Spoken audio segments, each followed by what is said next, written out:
You know, if you've watched my videos for a little while now, you'll know that I'm fairly against these quick fixes. You know, change your life in a minute, beat depression in 60 seconds. You know, to create lasting change, things take a bit of time. They do, okay?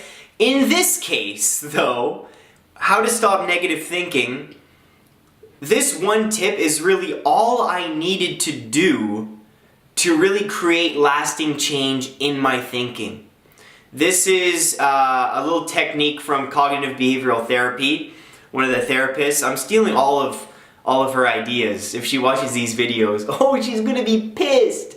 This tip is so great for not only negative thinking, but have you ever had moments where you're daydreaming?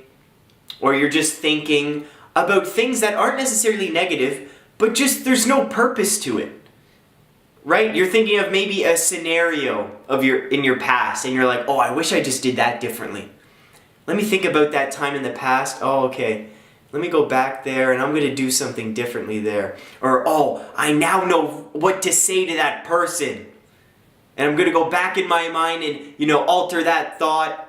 Try to change the past through my thinking. Do you know what I mean? Have you ever, you know, wasted time doing this? Unwanted thinking? Well, me too! And negative thinking and unwanted thoughts are so debilitating and take up so much energy and are pointless most of the time. So here's the tip, without any more background here. It's just 3 words. That's all it is. When you're having a negative thought, a thought that you don't want in your brain, you're going to ask yourself this question. Okay? Are you ready? Are you ready? Write this down. Is this useful? Simple. Now you're thinking, Scott, how the heck can that question stop my negative thinking? Thanks for wasting my time, buddy. See ya in 2016. The point of asking yourself this question, guys, is to put you in the driver's seat of your mind. Okay? It puts you in control. When these negative thoughts are spinning and unwanted thoughts and you're just listening to them, you've invited them in, they're doing whatever they want in your brain. Why do I keep doing this with my hand? You're allowing the thoughts to have power over you, both mentally and physically. When you ask that question, you are putting your brain in a vulnerable state. Vulnerable to you. So let's say you are feeling a little depressed. You're feeling sad. Maybe you're feeling anxious, sorry for yourself. And you're feeling lonely.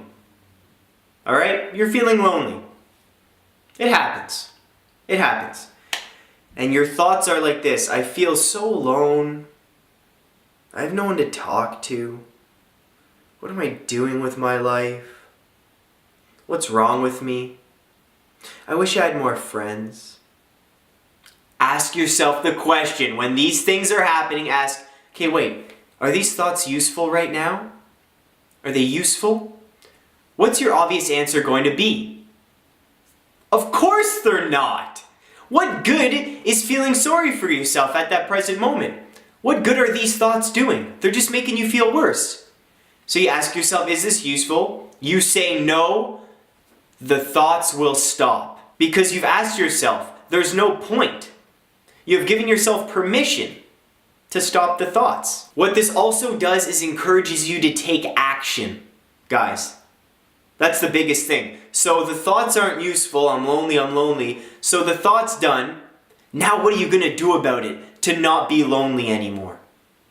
You can really focus on the present moment when you don't have these negative thoughts stirring in your mind. Is this useful? These 3 words have changed my life, have created clarity in my mind. I invite you to try it. Thanks very much. Let me know if it works. Take care.